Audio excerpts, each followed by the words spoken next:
welcome to the final Windows edition, for me at least, of the Addicted to Social Media podcast. I'm Neil Weiser. I'm Seth Goldstein, And I'm Jody Rains. Hi. and you're Hi, joining hi. you're joining the dark side.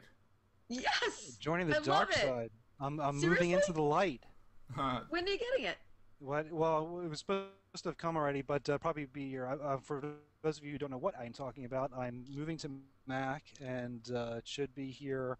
I should be picking up rather tomorrow or Friday. Hopefully with a better webcam, because yours stinks right now. I am so excited It'll be for it'll you. be better everything. That's It'll awesome. be better everything. Because, You're gonna love it. yeah, I'm very excited. I hope so. It better. Boo. It's costing enough. I Yeah. have to shoot you some links to software. Absolutely, absolutely. Okay. So really excited about that. But ironically, I actually finally made the decision, and it just was coincidental. But I made the decision right before I heard that Steve Jobs had died, and it was like the next thing that I did. I went onto Twitter, and I saw all of a sudden that he had passed away. He That cried. was He sad. actually quit in his memory. Twitter crashed. Really? Did it actually crash? Twitter went down for 45 minutes. Oh, I didn't know. Seriously? I didn't know that either. 2.5 million Steve Jobs tweets in 12 hours. Wow. It was a That. sad Well, day. it's- You should just think Well- Google. You should just think Google Plus. You couldn't read the stream. It was like a ticker. It was- Well, you only have like what, 3,000 people that you're following, Seth? yeah. I follow 1,600, but yeah. Yeah. Well, when Yeah. you follow that many, the ticker does tend to scroll rather rapidly. But I couldn't even get the pause button to work fast enough. All right. Well, regardless Oh, of the you poor technical thing. the technical fallout, I mean, what do you Yeah. guys think about Steve Jobs passing? I mean, yeah. Obviously we knew it was coming for quite some time. Although I kind of thought he wouldn't be.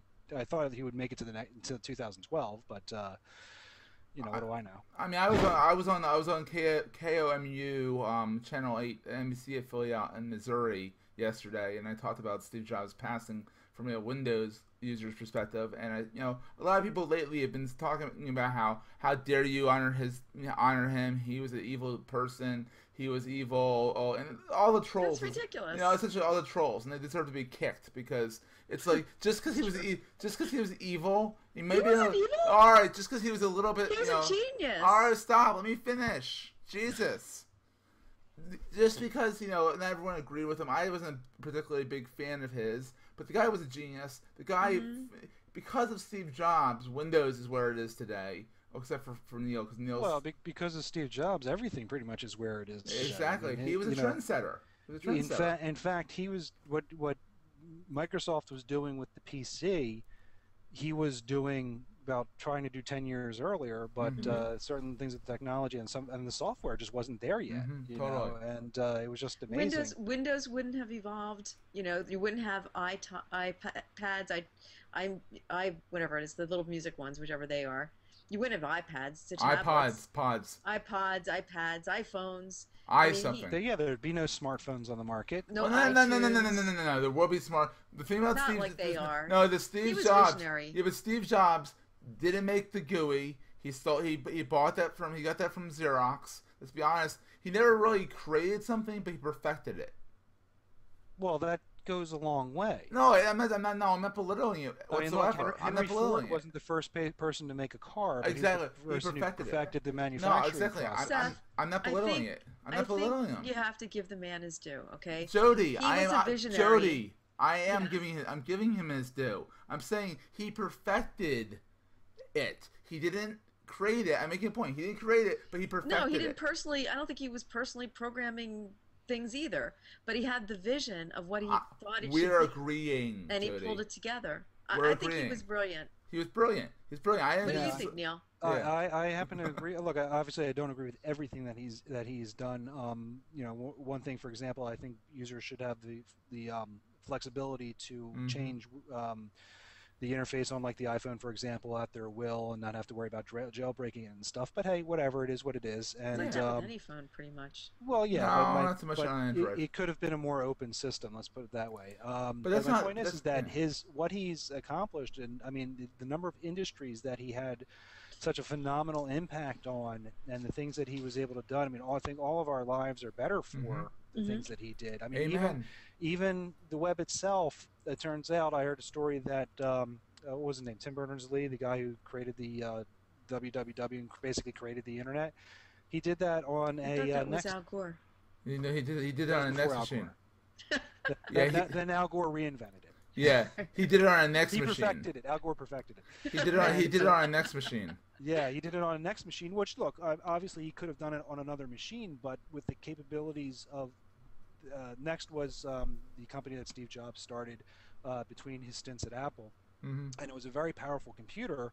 And it really is questionable whether or not the internet's protocols could have been created as easily on the PCs at the time, which were Exactly. woefully underpowered. But of course, no one knew any different because hey, 180 kilohertz was Well, it's pretty fast. was But pretty fast back then with a 2600 baud modem. but here's the fact. Here's an interesting fact. 50% of all the Steve Jobs tweets were from Apple devices. That still leaves another 50% of people that were not on Apple devices who still thought enough about Steve Jobs to say something about him. Most I might of the have tweeted from my computer. Does that count? yeah. But my point being, and you had an Apple device. My point being is that even though a lot of us Windows users didn't particularly like the guy and some of his stances, most of us, A lot of people didn't like him. no, exactly. But the point being is that there's no denying how much of a genius he was and how great what he did for the industry. So, Well, not just the industry. I mean, the world. World, We yeah. are where we are as a result, to a great extent, of the things that he had done, and things that were stolen from him. And he stole from other people. Yeah, well, people steal people things, steal. copy things. He yeah. actually But, said some. Yeah, he actually said something at one point. This was also in the Pirates of Silicon Valley, but he said Picasso said, "True art, people, non like amateur artists borrow, true artists steal," or something like that. And and it makes sense. You borrow, you take ideas from each other, and you iterate on them, and you make them better. Well, look, in Hollywood, there's an old saying that when you copy someone and acknowledge it, it's an homage, and when you copy someone and don't acknowledge it, it's stealing. So. Well, let's not get into that whole thing. But shall we move on? Rest in peace, Steve. You'll be missed, but you're bigger than life. Just one thing I wanted to bring up. It's an interesting thing. The day before, unfortunately, Steve passed away, Apple announced the new version of the iPhone. So it was the iPhone 4S. And one of my friends, when I said, hey, yay, I got the, I put my pre-order in. Ooh. I know. Well, I got to fill you in about that. But so I put my pre-order in, and and I, of course, posted it everywhere I could. Guess what? I put my pre-order in. One of my friends says, yeah, the 4S, and he wrote for Steve. Yeah, a lot of people. A lot of people say, but it isn't. It was kind of touching. But it is. But honestly, it was kind of touching. And they also said a lot about how, looking back on it, how somber it was an event. I mean, the front row there was a seat that said reserved on it for Steve Jobs. Probably Tim Cook knew how bad Steve was. Probably knew that he was in the hospital, and how can you be upbeat and very personable? I mean, Tim Cook is a personable person. Maybe not like Steve Jobs, but I've seen him in the past, and he is pretty friendly and outgoing and somewhat bubbly enough to drum up support and cheering and whatnot. But you could tell, I mean, something was off in that announcement, and it wasn't the hardware, it wasn't what they were saying, it was how it was delivered. And you could just tell me how when your leader, this visionary is on his deathbed. How can you be positive? Even if you try and be positive, it's hard, especially when he's your confidant, your boss, your mentor. I mean, one thing I thought was really tasteful was Google and Samsung canceled their event yesterday in honor, because they felt like it wasn't time to. I mean, honestly, any Android event's gonna put down the iPhone. I thought they weren't ready to release the Droid. No, they are ready to release the Droid. What's happening is at least what they're saying is that it wouldn't be appropriate to bash. Come on. No, but Jody, this is what. Come on, be real. All right, I'm leaving that alone. Let me ask you guys a question. Do you think that Steve Jobs' passing actually helped Apple sales? Oh yeah. No, I think a lot of people went out to get the 4S even if they didn't need it, because this might have been the last real big item that Steve Jobs had a full hand in. I mean, I don't believe so. I think that there's a roadmap. I think Steve was very visionary, and I think that for the next 5 years we'll continue to see innovations that he spearheaded. I don't know how quickly. I don't know if they'll be pushed with the same gusto. Yeah. But I think that the future's already been projected, and there's a roadmap in place. Yeah. So I Any think that's company already. has that. Yeah. Yeah, but Steve Jobs especially, because I mean, he had to have known that he was going to go eventually. Obviously, everyone does, but he knew that he was sick, and he was obviously planning, what the future of his baby, his company was going to be, and what his legacy was. I mean, he put in front of the Cupertino City Council that spaceship donut like building that they're going to build, and that's kind of like his monument. People from all over the world are going to come visit that building when it's built, and it is going to be kind of an homage to Steve and how, that this is a visionary that changed the world, Well, speaking about the iPhone, though, I wanted to share with you. So, they opened up the ordering, and you could get in on was it the 7th? Was when you were first able to order. So they said midnight on the 7th. Well, apparently midnight was midnight Cupertino time, not midnight East Coast time. Oh no! Right. I can't imagine, but somebody on the East Coast was trying to order one. You. So okay, fine. I went back to bed. 3:00 in the morning, I got up, and apparently it still wasn't able to be ordered. So I figured, heck with that. So I went back to sleep, and I got up. I think it was around 5, and at that point I was able to get in and place my order. So imagine I was probably one of the first people, not obviously the first, but among the first group of people. And several of my friends have posted that they've already received notifications that their phone is shipped, but I have not received a notification that my phone is shipped. Hell, in Germany, they have already gotten theirs. I'm aggravated. So you know what I did? I called Apple. And where's my phone? Exactly. And especially because one of my neighbors who lives, I don't know, like maybe a couple miles away from me, he's already gotten his notification. Well, apparently because I ordered the 64 gigabyte model, it says that mine is coming from overseas. And they assure me that even though I did not receive my notice that it's in the mail, that I will get it on the 14th.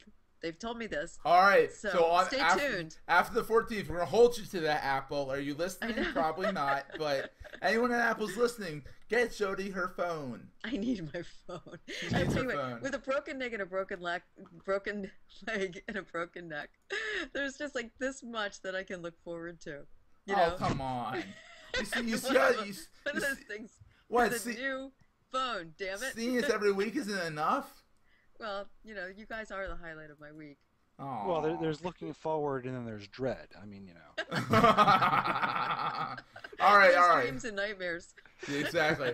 Fine. That's getting antsy, so let's move on to Google. All right. Okay. Oh, but we don't say moving on because people hate when I say moving on. No, I'm allowed to say it. Oh, you're allowed to say it. You're allowed to say it. Yeah. See, the difference is that I say moving on about once or twice a week. You say it about every 5 minutes. Moving on. All right. It's out. Okay. So are we on? We're ready to talk about Google Plus? Yes, sure. Google Plus lets users decide who can notify them. Now, this is a little confusing. What this means is that there's a new setting in the account settings for Google Plus that, let's say you have a bunch of circles. I have 30 circles that I use. Now, I don't always want to get notifications from every single circle. I put people in circles for different reasons. Sometimes I'm using them as lists. Sometimes I'm using them as a way to communicate out to people. And sometimes I'm just, it's organization. But there's some, like, I have a geek category. I want to get updates from them. Am I the geeks? You're in the geek goddess category. Oh, good.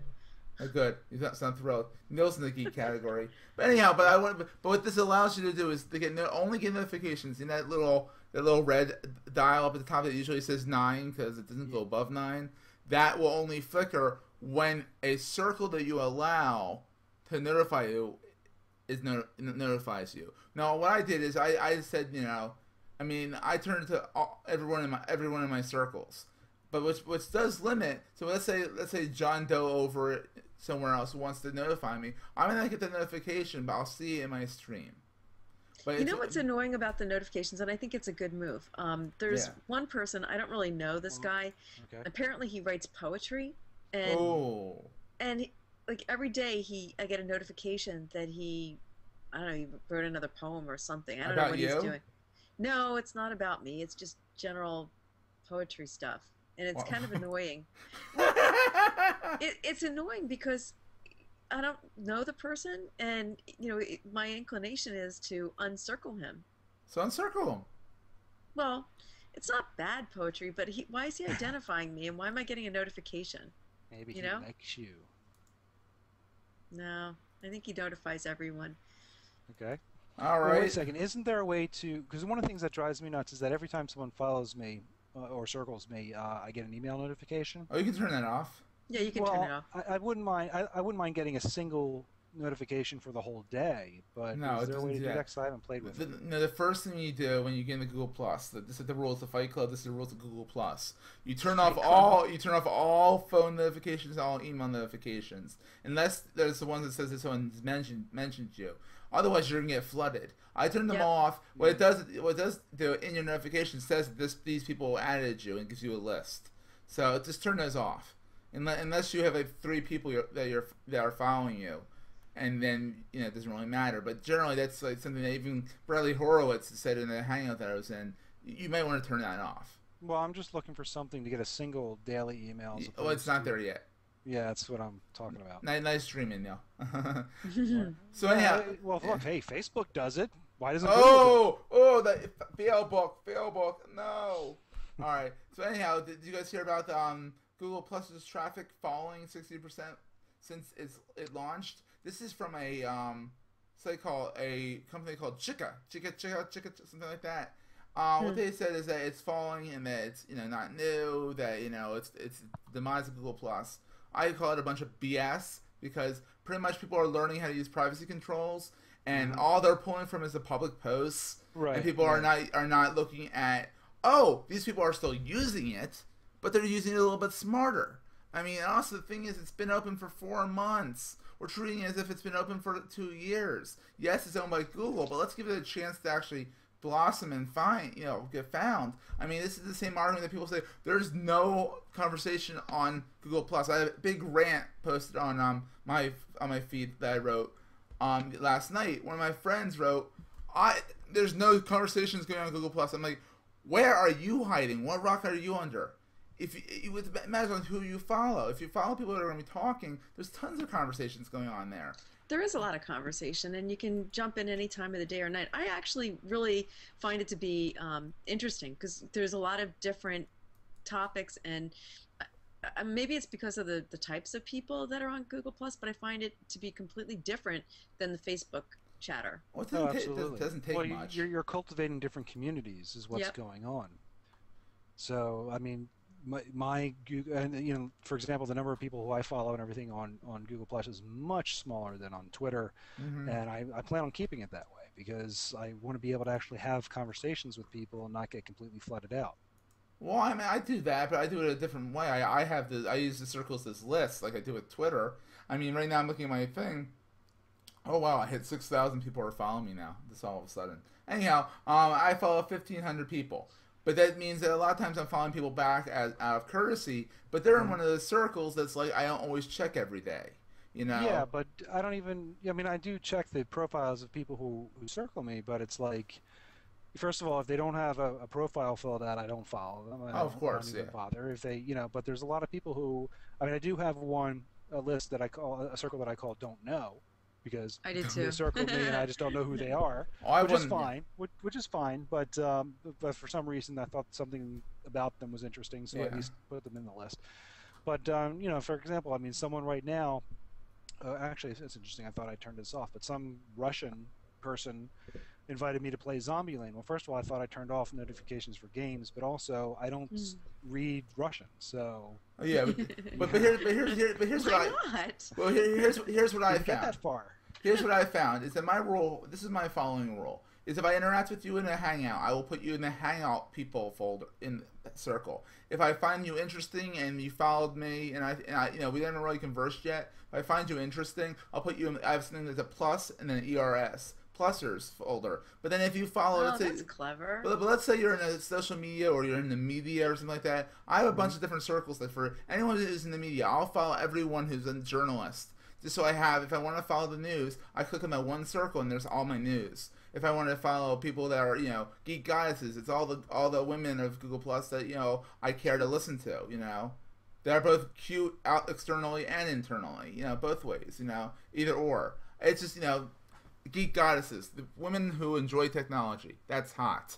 So, Women, Is that what qualifies them to be a geek goddess? If they like technology and they have an opinion on technology and they can hold a conversation about technology, they're a geek goddess. Okay. That's cool. So anyway, and Jodie's the queen of the geek goddesses. Oh, I'm sure. Your friend, by the way, Lynette. Yeah, Lynette. Yeah. Yeah, the women of Google Plus. She's doing a presentation, or she was doing a presentation earlier today at Princeton. She was all nervous about it. It was cute. Yeah. Yeah. We actually had a hangout during PodCamp, and people jumped in from Google Plus. We had it was a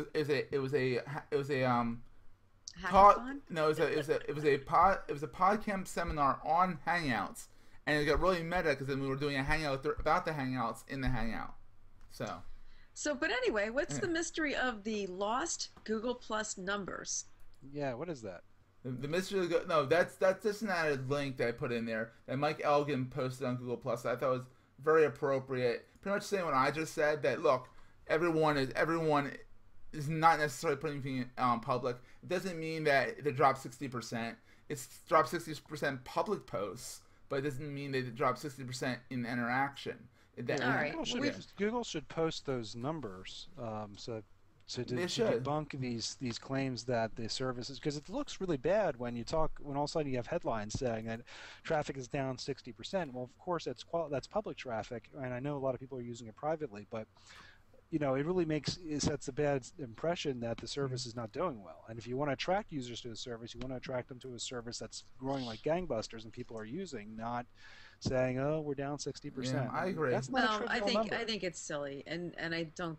It's link bait. It's like last week. I kind of attributed to a series of what do you call it, like counterintelligence or disinformation. Because last week it was a story about the people who are in charge of Google Plus, the Googlers are not using it, like the main people. Then today it's like Google Plus isn't having enough numbers. Come on. And honestly, we paid it already too much information. But honestly, then another point on that point is that the higher ups in Google Plus are using it. Maybe they're just not I know. We discussed that last week. So. All right, moving on. Right. Topsy. No, let's say that. What? You said the M word. Okay, so what's Topsy? Let's continue on to Topsy, Neil Weiser. I like that. Let's continue on. Let's. All right, Topsy.com is a social media search engine that we had talked about previously, that it indexes Facebook and the Twitter streams. Now added to Google Plus. Okay. That's the story. Cool. Okay. Next, Facebook. Let's bust on Facebook and their numbers. Facebook, there's a stat out there that says less than 1% of people that are fanning pages are actually engaging with those pages. Mm-hmm. I am not surprised in the least. I mean, I like pages just to like them. Well, you know what happens? People say, please like my page, and you're friends with them, so you like their page. But it doesn't mean that they're posting anything that's, Or you're interacting with their posts. I mean, Or on the other hand, pages are posting so much that it just completely floods your stream, and you're being filled with stories that you don't care about. I actually last week started unliking a lot of pages simply for those reasons. I mean, I liked them for whatever reason, and sometimes just to help a friend out, sometimes because maybe there was an interesting post. But my my Facebook stream has newsfeed, whatever you want to call it, has gotten so cluttered with miscellaneous junk that it basically became useless. It does. So I started going in. I've been unfollowing a lot of pages. If your page is one which I have unfollowed, I apologize, but you'll understand why. No, I don't apologize. Honestly, if you're going too much, it's a happy medium between posting enough and posting too much or posting too little. I mean, you want to engage people with information that's valuable to, but there's not that much information where you're posting 6 or 7 times a day that's that valuable that people can't find elsewhere. You want to post? What's starting to frustrate me? What? It seems like there's so many people, like everybody and their brother is out there, and they're writing their own blog and they're posting their own crap, and it's just crap. Information overload. Pablum overload. Mm-hmm. Pablum. Pablum. Pablum. Yeah, from Pablum Philadelphia? is like baby food. You know, it's stuff that you give to like when you nurse a little kitten, you mix the milk and the bread and you make pablum, like something really soft I've and never heard mushy, that and there's word no before. substance to it. Neil, look that But word up. You look it up. pablum. I've You heard it. look it up. You've heard of it? Yeah. Okay. Just don't hear it in daily conversation very often. I'm tired of marketing pablum. Ooh, and That's What would you the call A that, pablum? the A2SM word of the day, pablum. P for pablum. All right. Pablum. Let's continue. Food On. of I trolls. think the real issue is that, yeah, Seth, you're absolutely correct. The pages owners are not, believe it or not, you're correct about the point that the page owners are not posting content that appeals to everyone. But when you think about that comment for a second, yeah, of course, not every single post is going to appeal to you, but people aren't choosing to target them, for example. Yeah, I agree. I agree. And they're not making use of the tools. Now, would that cut it down significantly on the number of posts that show up in, for example, my stream? Probably not anything that I would really notice as an improvement, but I think that may be an issue. It's like when we fill out our profiles, maybe we should fill out profiles that say that we check topics that we're interested in. So when people post their posts, it's sort of like when you put it up on a blog post, you can tag it and things like that, and maybe that would help focus and direct the stream so that you're not flooding everyone's stream with stuff that they don't care about. Yeah. Well, I think part of it is too that people decide I need a Facebook page for my business. Good Okay, idea. but they don't have a strategy, and any marketing plan starts with strategy. Who are you trying to reach? What's your message? What do you want the people to do once they find you? How much of a message? Yeah. Yeah. So I think that it's doing things for the sake of doing them as opposed to doing them as part of a strategy. Yeah. And that's the dilemma. Shall we get Neil Weiser's panties in a bunch? Cool. Let's do it. Facebook is now allowed. In a bunch. Yeah, we all know you wear panties. Anyhow, And you would know that how, Seth? I don't know. Yeah, I was wondering that myself. It always, we'll leave that alone. I dug myself a hole there. Anyhow, Facebook now allows Facebook. Anyhow, Facebook. I can't believe you said that. Oh, boy. All right, anyhow, Facebook allows. really All right, jumped the shark. All right, we jumped the shark. Let me get the story out. Facebook now allows non-friending tagging, meaning that Joe Schmo from Arkansas, nothing against Arkansas, can tag Neil Weiser in panty commercials. All right, Seth, you're pushing it. I'm pushing it. I think that's wrong, and I think again it's Facebook not paying attention to privacy. But they never pay attention to privacy. Yeah, they don't care. Yeah, that's why Google Plus is going to take over the world. Woohoo, Google! That'll be interesting. Well, let's talk about this tagging issue though for a second, because basically they're just referring to just putting your name on a photograph, right? Is that the only issue? Yeah, I mean, you know how you tag people in photos? Like, I'm friends with Yeah. you on Facebook. I tagged Neil Weiser's in this photo. What they're saying, they're now opening it up to people who, let's say you're following Jody's friend, or you're not following Jody's friend, but you know that's Susie McDonald or something. And She's hot. Yeah, exactly. Susie Is that McDonald's name hot. made up? Yeah, I made it up. Yeah. Susie McDonald, Jody's friend. You're not friends with her, but you know she's in this photo. And you want to tag her so she sees the photo. It makes logical sense, but from a privacy standpoint, it's spooky as hell. It's an invasion of privacy. Yeah, And why not only that- are you just Well, wait, friends, you Susie McDonald? know what I find happens though? People will tag people in pictures, even if they're not in the picture, because yeah. they wanted to show up in their stream. Yeah. No, that makes sense for if it's your kid and I took a picture. No, I don't think it makes sense, and I think it's wrong. No, I think it depends Because on what it people are is. using it for advertising or for I had gone out one night and I had like a beer sampler, okay, at some restaurant. And I took a picture. I'm like, wow, all for me or something like that. Somebody tagged that picture with somebody else's name because they wanted to show up in that person's pictures. Well, that's wrong. Yeah, but what about the approval tools now that Facebook has? I mean, you have to when prove it someone now. tags what? You have to prove it now. What? Yeah, but does that apply to these pictures as well? I don't know. I think you do have to. If you set that up, you have to approve that tag before it goes public now. Yes. I have mine so that people can't tag me, and that's it's good and it's bad. Because when I was traveling, one of my friends was trying to tag that we were all in one location together. She couldn't tag me. Mm-hmm. Well, So, why don't you just have it set up so that you can approve or But now, but before you couldn't do that. It was all or nothing, and now they added some granularity. So now you can do that. You say, so go back. I guess the lesson is go back and check your settings for letting people tag. Exactly. I mean, but honestly, in defense of tagging, let's say I take a picture of my niece and I want my brother, my brother to see it and have it show up in his stream. It's his daughter. I see that as a possible use case for tagging him in that photo. But it can be. I think the lesson here is that can be abused. Yep. But I don't think it's being wrong for me tagging my brother-in-law Ross in a picture of Kira when it's a really cute picture of Kira that I'm sure he'll want to see. Well, but that actually opens up some interesting questions. So, for example, my sister-in-law, who I love and takes lots of pictures of the kids and is always posting the pictures on Facebook, she's always tagging the pictures with my name because obviously my daughter does not have a Facebook page. So, or so you know. You should have. It was like, she better not. How old is she again? She's 9. I've seen younger. She does want me to set her up with a blog though. So. Good for her. That's good. Never too early. You're right, but the point is that well, let's say there's someone that you know looking for a job. Trials okay, and maybe you went to college with them or something, or you had a picture.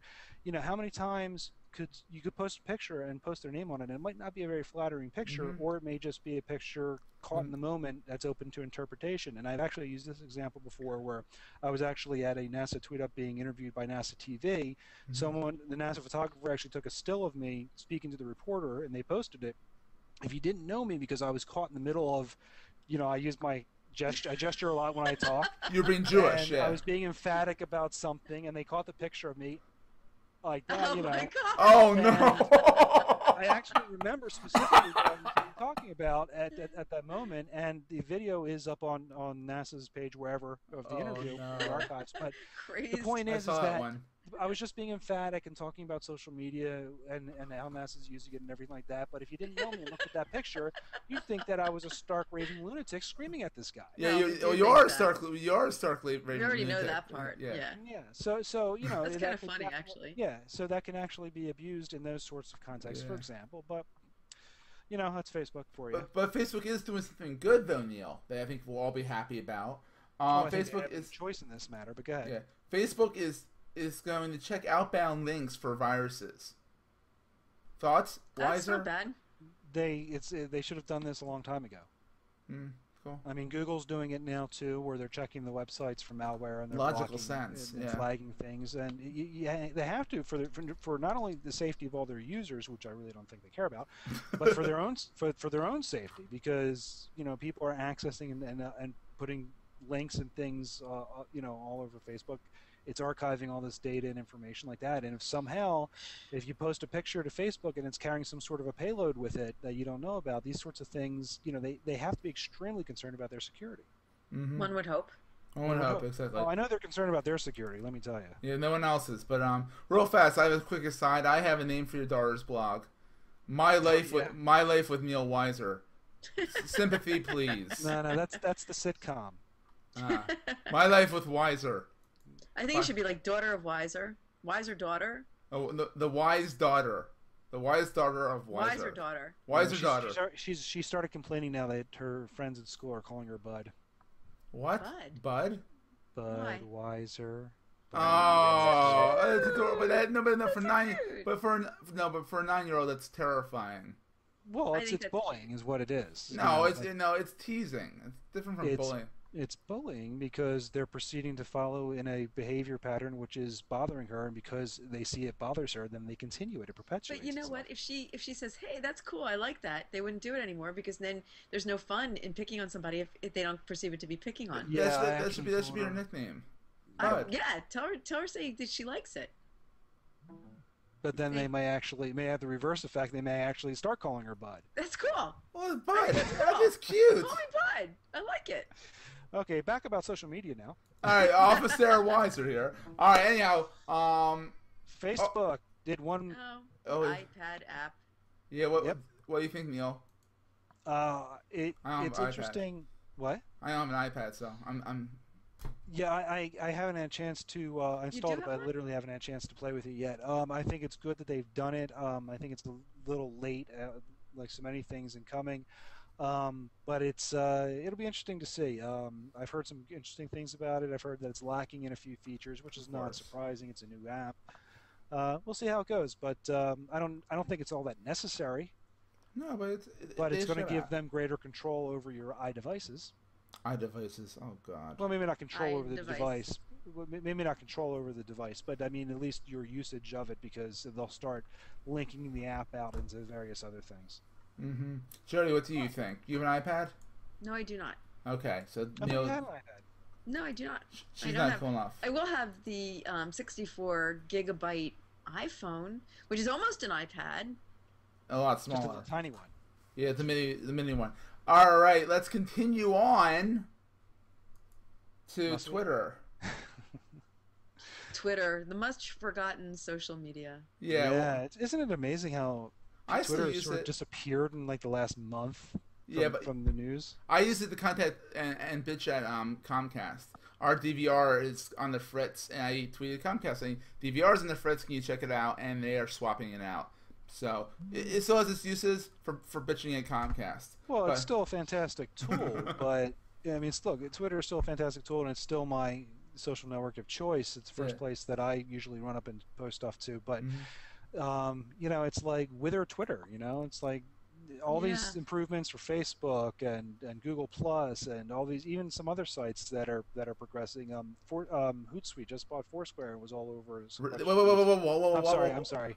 Not Foursquare. It was a different service. I was just teasing you. Oh, good God! You must So be you know, coronary. it's interesting though. You said Wither, Yeah. Wither Twitter, and As I'm in, thinking where like, art thou? yeah, I know, but it could be WITHER as in withering. Well, You know? that's All it. right, Yeah. you think too much, Jody. No, I just when he said it, I was that like, was yeah, actually it is the kind of reason that I withering. chose. Yeah, that's actually the reason I chose that particular word. I was actually thinking about writing a post about it last night. On A2SM, possibly. No, on Twitter. Oh. About You Twitter. can post On it A2SM. or There among you other go. places. But you know, okay, so they aren't entirely sitting on their laurels. They are doing a few things, and one of the things that actually that people are talking about is that when you're actually being penalized when you put a link in a tweet, because the length of that link is counting towards your 140 character limit. Yeah. And who was it? Someone, I can't remember who was, posted that should be included in the metadata when you include the link, which would give you more room to talk about what that link is all about. Exactly. And that makes perfect sense. Yes. Nah, that's part of the challenge No, of it. if it's a challenge, but here's the thing. I'm still 140 characters challenged.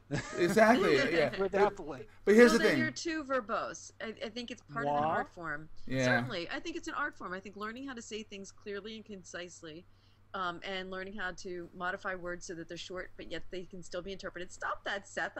I can see you. I know you can. I You think guys that's just an art froze up. form. I didn't hear what you were saying about the art form. I said it's an art form. Yeah, what's the art of brevity? You know, it's getting to the Right. point. And we're not. But we're not actually, good at that. you should do it in under 120 characters so that people have room to retweet. Oh, there are more. All right. Well, anyhow, here's the thing. There are URL shorteners that you can use to shorten your URL, so you can be a little bit more verbose. But now Twitter is being even more of a pain in the tuchus, and they're making that Technical term took us. tuchus, the Jewish technical term. Or would that be a twookless? Twookless. Oh, Neil. Wah, Okay. wah, wah. Anyhow, what they're doing is they're making every link that's put on Twitter go with their .t.co account URL shortener. Yeah. So if you have a Neil Weiser or we have a2sm.org/whatever letters you're after for the URL shortener, it's now going to be you can shrink the URL, but then our our shortened URL is going to be reshrunk as a Twitter shortened URL, which takes away the branding of the URL shortening of it. Well, what does that do to tracking? And that's what I have to do a test on. I'm still waiting to do a test. It hasn't rolled out completely to TweetDeck yet, even though it's kind of interesting because TweetDeck is a Twitter property now. Yeah, But- well, that's really the fundamental issue is what's going to wind up doing to being able to track what's going on with your tweets. But here's Well- the thing: if it keeps the integrity of your URL shortener that's tracking within its, I don't think it can. But actually, I have to test that because we have a few out there right now that are now T's.co's. I'll check it and I'll report back next week. But it should keep that like the T.co is shortening the A2SM.org/whatever, which is shortening the actual link. It should, so when you click on the T.co, it should then go to the A2SM.org, which then goes to that. It should be a chain down the road. But if it takes too long to get to the link, they're not going to stay with it. But wait a second, I thought that it was preserving the root URL because I saw an example where they were Yeah. using YouTube as the example, and YouTube was still showing up in the. Let me see if I can find that link. YouTube was still showing up as the URL. It wasn't that t.co. Oh, really? Yeah. Oh. So, well, it remains to be seen. But you make it a valid point. I think part of the reason that they're doing that is in preparation for them to roll out their own analytics platform, That's and maybe they're scummy. planning on making money on that. But it is important information to know how your tweets are being referred. But wait a second, let me think. If you set up your tweet with a Bitly link, for example, and then posted it to Twitter, Twitter will automatically change it to the TCO or whatever. But you know what? It doesn't really matter because when the user clicks on that link, you'll still get taken through the Bitly link, or are they going to Potentially. bypass that? That's what we're not sure. I'm gonna test it on when we tweet out this show on Friday. I'm gonna have it get shrunk by t.co as well. I'm gonna force it through that, and I'm gonna see if we get tracking on it. Yeah, because maybe the TCO is scanning the destination link and then just inserting that into it. That'd be really scummy. But if they are just a frame, if they're just not in technical terms, they're just a frame around your shortener, which is a frame around the URL, then I don't really see the big deal. You're not getting the branding, which it's kind of annoys me because I went through all this trouble to get an A2SM.org URL shortener, but I can use it elsewhere. As long as I'm getting the tracking from the URL shortener is what matters to me. But we'll have to check it out. We'll let our listeners know what our results of our test will be. All right, so Occupy Wall Street is big on Twitter. Neil, what do you think about it? Neil, Jody, what do you think about it? The movement itself or their use of social media? I don't think we should get into the movement itself. Let's just talk about the social media. That's too long. Seriously, I think that's just too much of a can of worms. It's not a can of worms. It's a can of nuclear whoop ass. Yeah, and people are so technical term. Like for or against, and it's just that's beyond the scope of our broadcast. But let's talk about the use. I mean, the reason that we're talking about this is because the Twitter analysis showed that tweets peaked on weekends, which makes a lot of sense. But I think the bigger story really is, how they're using social media. And I got to be honest with you, I'm a little disappointed in the strategy behind it. There's a lot of very smart people participating in these protests who know social media, know how to leverage it. And I was doing a search the other day for Occupy pages for research for a potential post, and I only found a couple of them, like Facebook pages is what I'm referring to. And I was really surprised.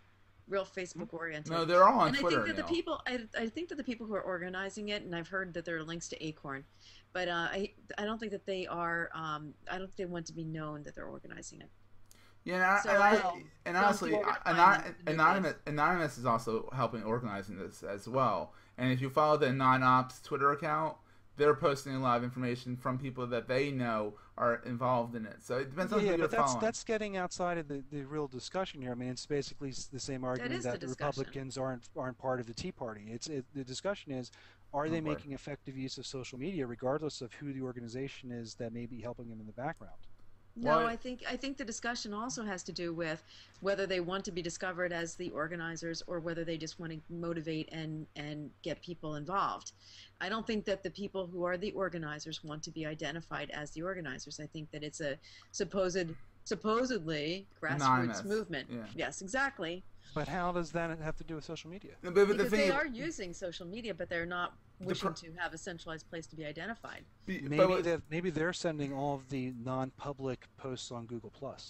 Yeah, but here's the thing, But here's what Ivan Neil is trying to get at, is that regardless of who the organizers are, there's not a lot, from what Neil sees, is that there's not a lot of posts about the overall movement from whoever. Well, it's not that. It's just that I honestly, when I began doing the research, I honestly expected to see a Facebook fan page for every city that there's a protest.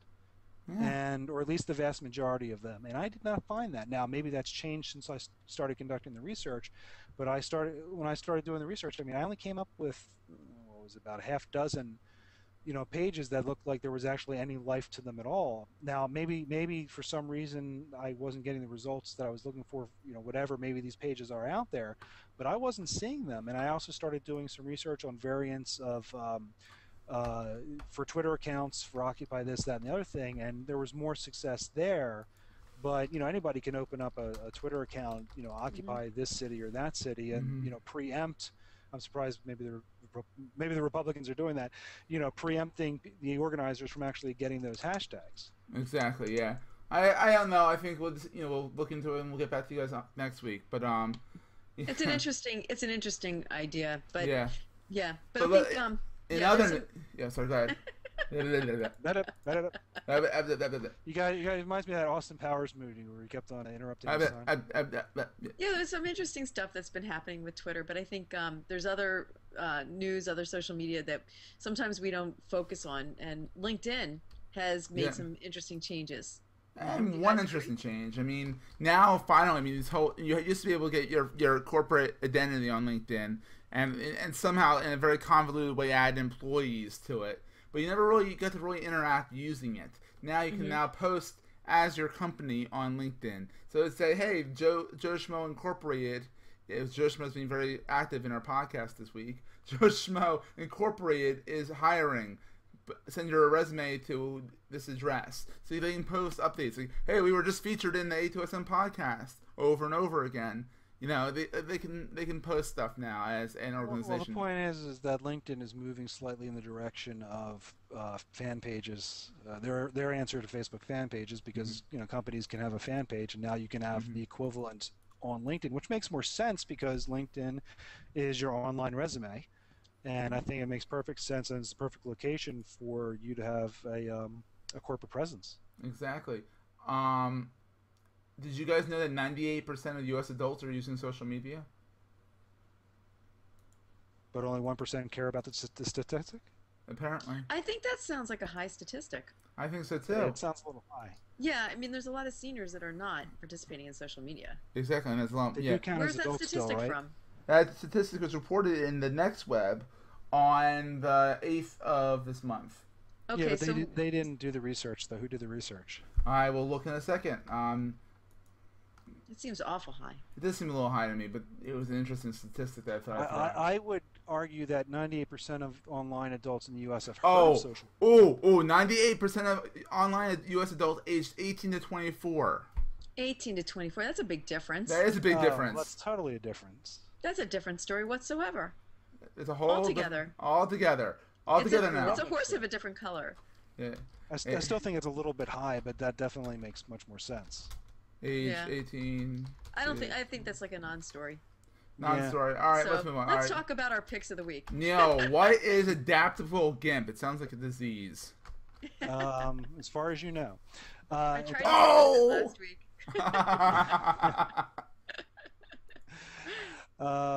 But anyway, okay, so there's an image processing, photo processing software out there called GIMP. I did not name it. I hate the name, but it's one of those free or crowdsourced or whatever programs if you don't want to plunk down a couple $100 or $1,000 for Photoshop, for example. It's pretty full-featured. I've actually used it in the past.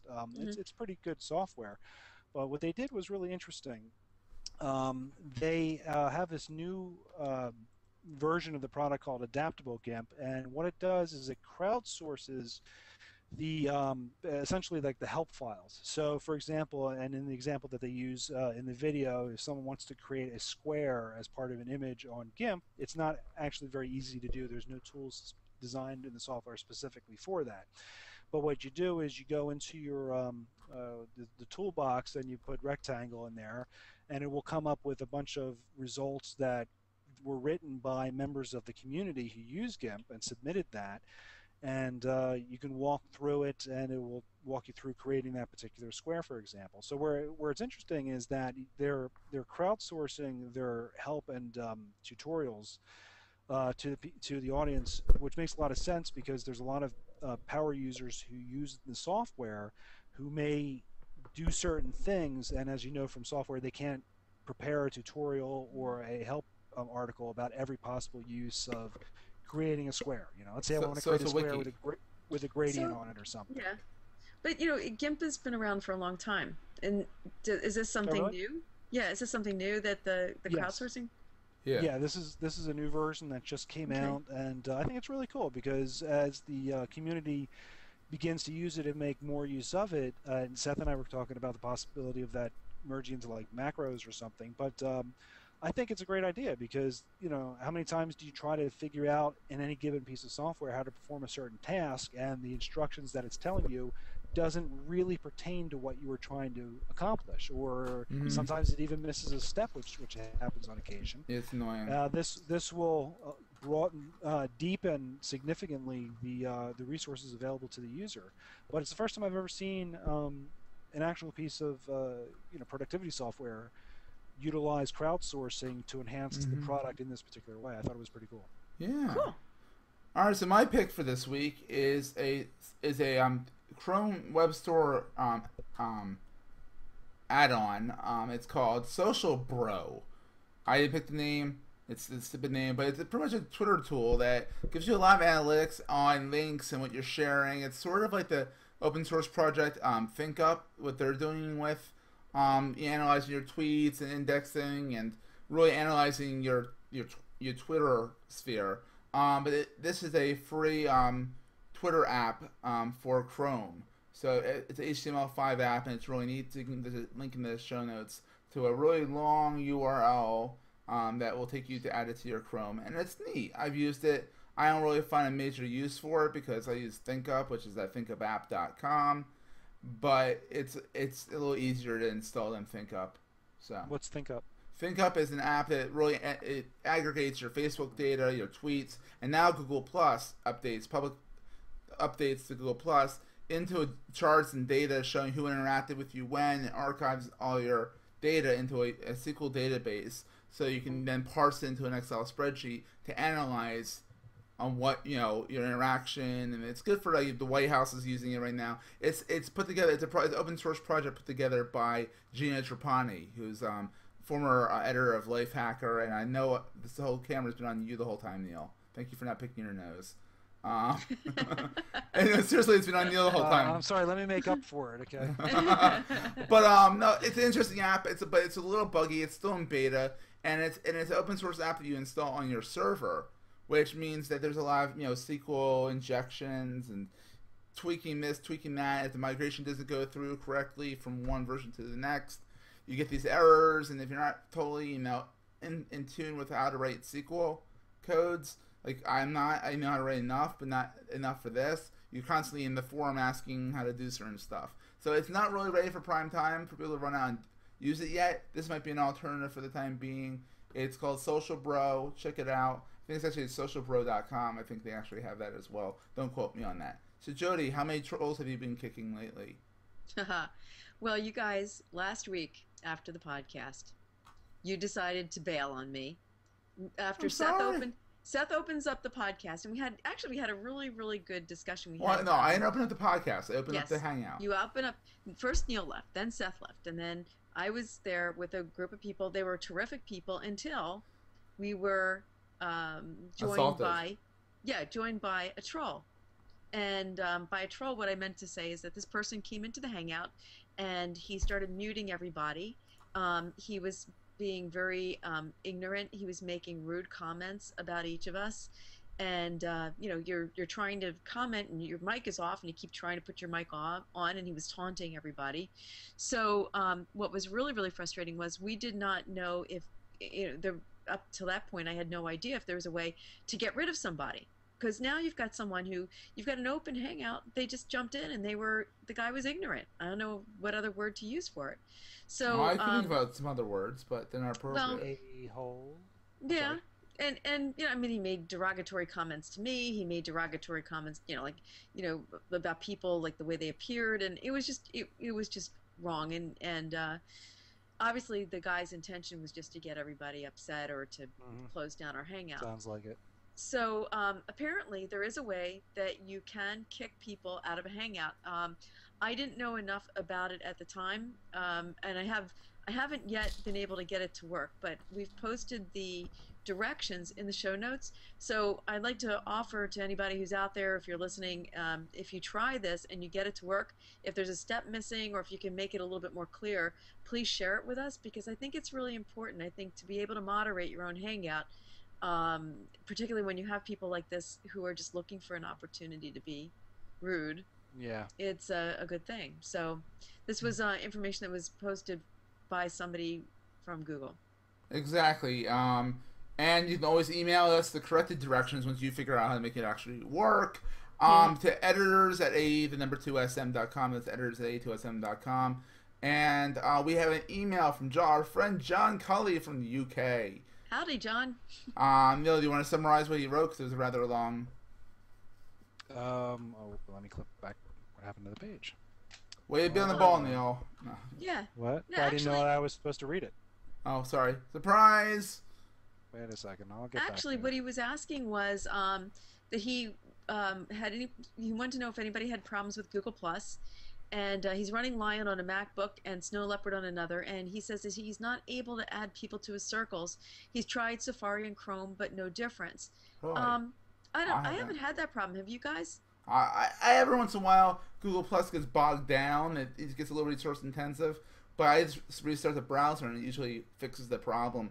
I add this specific example of not being able to add people to circles might be maybe a problem with your hardware. Like you're not clicking or so. I really don't know what it is. I don't know. It sounds like he's on two different computers. I'm not sure, but I think he said he was on two different MacBooks. Yeah, I think sometimes there are some idiosyncrasies within Google Plus, but they do have a feedback button that's on the bottom right of the screen, and you can do a screenshot, send it into them. So far, when I've sent things in, they've been pretty responsive. So I would recommend doing that. But he has another question. He wants to know whether there's a WordPress plugin that will allow him to post on Google Plus from his WordPress blog, much as he does with Twitter. There is one coming out that I know of, the URL shortener program that I use, YOURLS, the urls.org. That he's got developers putting something out to post to Google Plus. But off the bat, other than that, I don't know if there's another WordPress plugin. We invite our listeners to chime in, email us at editors@a2sm.com, editors@a2sm.com, or call us at 478-A2SM-118 and let us know if you know of a plugin that does this. I'm sure since the API is only about a week and a half old, I'm sure there will be more coming out soon. Neil, do you know of any of them? No, not off the top of my head. I'll have to do some research. I've been actually finding some things that allow you to post to Google Plus from Twitter. Yeah, and vice versa. Yeah, there's a few neat ones out there. But not for WordPress yet. And also he recently came across a platform called XMe, which is I think it's Zeme. Xeme, XEEMEE.com, which allows him to create a single page with all his social connections listed, and it also allows him to aggregate all his contacts across several platforms and email them. It's useful if done carefully and sparingly. Nothing to disclose. He doesn't have any investment in this. Thank you, John, for being very. You know, it's really funny. If I look at that Zeme site that he sent, it's all in Chinese. Oh yeah. So use Google Translate. I don't get it. I don't read Chinese. It's great to me. You know, it's great to you. Yeah, I'd stay away from that. That is not endorsed by us. I don't think it was endorsed by John Colley either. Yeah, and in general, I don't know those people out there who frequent any Chinese language sites, but I've heard that they are getting more aggressive with spreading malware through these websites. Yeah, not in general, but be careful. Yeah, I mean, it's with RU Russian websites too, but yeah, definitely. Yeah. I don't know what you're seeing, but that's what I'm seeing. So if you want to get in touch with us, send us an email like John did, or call us. We'd love to have phone calls. John, you should owe us a phone call, by the way, bud. Yeah, we like to hear your accent. Yeah, it's very good. Hey, Michael, our Weberberger, call us. We like your accent too. We do, Michael. Exactly. Maybe we'll have Michael on the show next week or something. But you call us. Country code 1-478-A2SM-118, which is country code 1-478-227-6118. You can email us at editors@a2sm.com. That's editors@a2sm.com. You can tweet us at A2SM. You can find us on YouTube. You can go to A2SM Official on YouTube. But if you want to show us that you're actually looking at it, you can go to a2sm.org/YouTube to let us know that you're looking at it. And we're on Foursquare. I still have not yet figured out how to use our corporate profile on Foursquare, but we're there, a2sm.org/Foursquare. Neil, where can we find the Wiser Damas? Wiser. I am all everywhere on the web at Neil Weiser, Nealwiser, pretty much. Yeah, that's all you need to know. Twitter, Facebook, LinkedIn, Google Google Plus, Plus or all A2SM. those sort of things. Google Plus or A2SM.org/Neal, Yep, Neal. that one too. Sorry, my bad. That one too. A2SM.org/Neal, all lowercase. Yep. A2SM.org/Seth, all lowercase, and A2SM.org/Jody, all lowercase, to get us on social media. With a Y, Jody. Y, yeah, with a Y. You can also find myself at SethGoldstein.net. I'm about to put up a 5-page blog post about my trip to Europe with pictures. So if people are interested, go to SethGoldstein.net to see that. Sometime soon. It's taking me 3 weeks to write the darn thing. You can check me out, goldsteinmedia.com. And I'll, of course, find us over at A2SM.com. Jody, where can we find you? And real fast, Neil, thanks again for not picking your nose. The camera's been on you the whole time. Back on to Jody. That's very clever. But anyway, thank you. You can find me at webmarcom.net or my blog, webmarcom.net/blog. You can find me at the A2SM Palace. Find me on Facebook, either as Jody Rains or as WebMarcom. You can find me LinkedIn, YouTube, Twitter as Sunswept, Foursquare, Quora. I'm trying to think. I mean, there's like a whole litany of places where you can find me, but you know, the I list think might be shorter to tell us where you're not than where you are. Or Jody, how about this? Just go to her Google Plus profile at a2sm.org/Jody with a Y, all lowercase. And she probably has them all linked on that page. Or if she doesn't, she should. I do. But thank you. She does. Go there. But there you go. Yeah, but hopefully, you know, we'd like to find out where you are, and we'd love to connect with you. So please reach out and connect with us. You please do. And another quick announcement. If you guys are interested in possibly participating in the A2SM podcast, please message me on Google+. I will add you to the A2SM circle that I run. That will allow me to blast out, you know, specific things to A2SM people that are interested in our podcast. And you can be almost famous. And you can be almost famous. Just like me, Neil, and Jody. Oh, but just you, Seth, you know. Yeah, I'm sure people are growing right now. Neil, take us out, big guy. And this has been the Addicted Social Media Podcast, where we are more fun than other things on social media, but less fun than other things still. And, more fun than Pablum. Yeah, Pablum. Yeah, I totally messed that one up, but whatever. I hope you enjoy the show, and we will be back again next week. Yeah, we'll be kicking some trolls' butts in the meantime. You bet. Thank you. Take care, guys. You too. Bye. Oh yeah, who are we? You're Neil Weiser. You're Jody, and I'm Seth. I'm Neil Weiser. You're next, Seth. Oh, I'm Seth Goldstein. And I'm Jody Rains. Ta-ta for now. Okay, whatever. All right, we killed that. All right.